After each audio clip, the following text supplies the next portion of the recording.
Greetings everyone. So it's been a while since we set up this beautiful Paludarium fish tank, tropical Amazon styled, biotop styled setup. So it's time for an update. I will start with this general view of the tank itself and of the above the water part with a drip wall covered by moss. I'm actually quite happy with this setup. I know it's still not a particularly mature system, so it's been probably a month and a half since we've created this setup, and obviously it will take probably another couple of months before this setup will become more or less fully mature, and before everything will start functioning, the nitrogen cycle will improve, and before all the plants will start growing to their full potential. But as things stand, I'm actually pretty happy with everything that's happening underwater and above the water. Well, normally it's under the water part that's causing troubles in a fresh tank, in a fresh setup, because when it comes to plants above the water, they're usually a bit more stable, and they will start growing a bit faster and a bit sooner than aquatic plants. I really enjoy this transition from aquatic life, from everything that's below water to above the water part of setups, and I probably think that this is one of my best escapes so far to date. Although I'm still hoping it will kind of mature, it will grow a bit more, and it will develop into something more spectacular. Well, I'll start this review, this update with above the water part, with the moss drip wall. So the drip wall is actually functioning quite well, so I'm happy with the way moss grows and with the way other plants are growing. You can see that most of the moss is growing well. There are some areas where the moss does not get enough moisture, so it's drying up a bit, which is mostly in this area here. Well, there is some water in this area, but there's not much water in this area. So most of the moss here is not aquatic moss, it's actually a thread moss.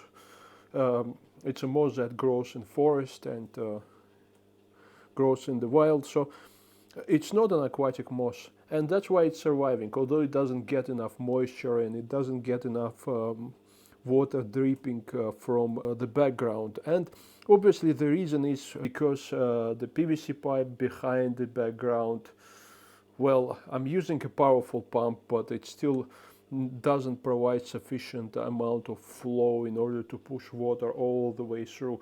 Well, there are some drops of water that do come out here, but it's not a flow of water like you would see in here, for example. So certainly less water here, but fortunately the mosses that I have in this area, they don't require too much moisture, and they're surviving. I wouldn't say they're prospering, but they're surviving.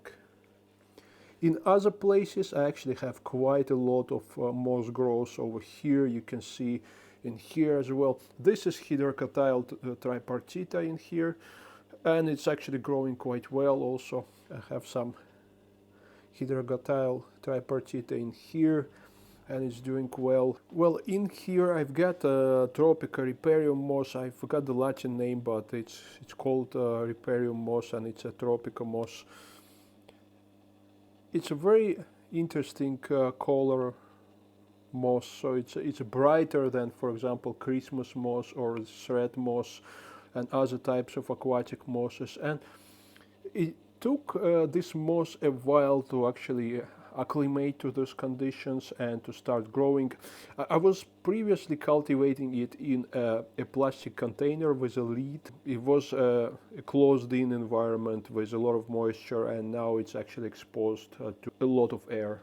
This area here is obviously where the pump is and where the water is being pumped into the system, so this area remains the wettest, and moss here is probably the happiest.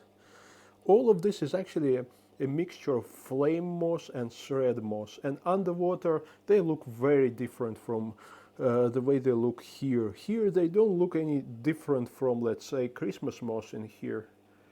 So yeah, obviously I was expecting both thread moss and flame moss to grow probably with these longer extensions, longer branches, if you can call moss growing in branches, but it is what it is. Well, here I have red mangrove. Over here I got 4 more red mangroves, and they are growing. Well, overall, red mangroves are slow growers, just like any other mangrove you would keep in your fish tank, but they do grow. Well, I quickly show you the things above water before I'll show you the plants underwater. So in here, Carbomba aquatica, Bacopa caroliniana, Hydrocotyle leucocephala, one of my favorite plants. Hygrophila siamensis in here, the plant that I've never used before, but it seems to be doing well. A mixture of floating plants in here, Amazon frogbeet, water lettuce, and I think duckweed. It took these plants a while to get established and to start growing, but they're doing all right now. I wouldn't say they're growing like crazy, but they're doing all right. And for now, Amazon frogbeet seems to be the dominant floating plant, which is fine by me. I don't really like duckweed. I've added it here to speed up nitrogen cycle, but for now it's fine. So let's have a look here. Here I have sort of a selection of carpeting plants, and this is dwarf sage. Well, surviving, I would say. There is some fresh growth, and it's probably going to get established, but not yet. In here I've got crypts. I believe this is a Cryptocorae niventi. Can't exactly remember, maybe. And I've planted them just about a week ago, so they've melted down and then they're coming back to life. In the back here I have some red lotus lily, also planted it about a week ago, so don't know, maybe it will melt down. In here actually I've got really beautiful moss growing on coconut shells in here as well, and this is a cocoa shell. Actually, this is not sorry about the reflection, this is not a coconut shell. There is also a piece of driftwood with a lot of Christmas moss growing on it, but it doesn't grow as well underwater as above the water because obviously it needs more time to get established. In terms of other plants that you couldn't see from the top, I've got here several Echinodorus plants, Echinodorus polyfolius and Echinodorus argentinensis, and they're over there in the back, and I can't see them growing yet. So the expectation is that they will shoot leaves that will grow immersed, which is normally what this species of Echinodorus do. But for now, there's absolutely no progress on them. They do get enough light, and you can probably see these are the leaves of Echinodorus argentinensis in here, but so far these plants are not doing particularly well. Well, in terms of the population of this tank, cardinal tetras are obviously the dominant species in here. This is a group of cardinal tetras that I've had for a while, for I think 7 or 8 months in different tanks, and now I used to have them as really small juveniles, but now they're all, I would say, jumbo size. I also have here 2 species of pencilfish, Nanostomus equus. You can see them all over the place, like in here. There's some of them, really beautiful Nanostomus species. I also have here a group of wild-caught Nanostomus beckfordi and some of their juveniles. They've bred in the previous tank where I had them, so I have tons of juvenile Nanostomus beckfordi in my fish room in one of the tanks in there, but in here I don't know if they're breeding. Maybe they are. They're certainly not as outstanding as, let's say, Nanostomus equus. Sorry, these are the Nanostomus equus in this area here. In terms of other fish, I have here a collection of Corydoras. You can see here Corydoras concolor. There's about 10 of them in here. There are also some massive Corydoras multiradiatus. They're hiding. Oh no, actually that's one of them here. The light is really bad and reflection is bad. There's no chance to make a proper video of one of them. And I have here a group of Corydoras CW28, and they're also quite elusive Corydoras, so not easy to film them. I've recently added a breeding pair of dwarf flag acara, letacara, corviceps, but they're hiding. They're still new to this setup. And in here I also have two of my relatively old checkerboard cichlids. They're both females. You can see them here. They hang out together actually. Dicrosus filamentosus. A really nice, peaceful fish. Other than that, no other fish in here. I don't keep any sort of plecos in here on purpose because I'm afraid that plecos will just chew on the coconut fiber in the background, and they will basically destroy the background. So no plecos here on purpose. So in terms of the population, well, they're all small fish. There's quite a lot of them, especially cardinal tetras. I don't know how many of them in here at the moment, but probably about 50.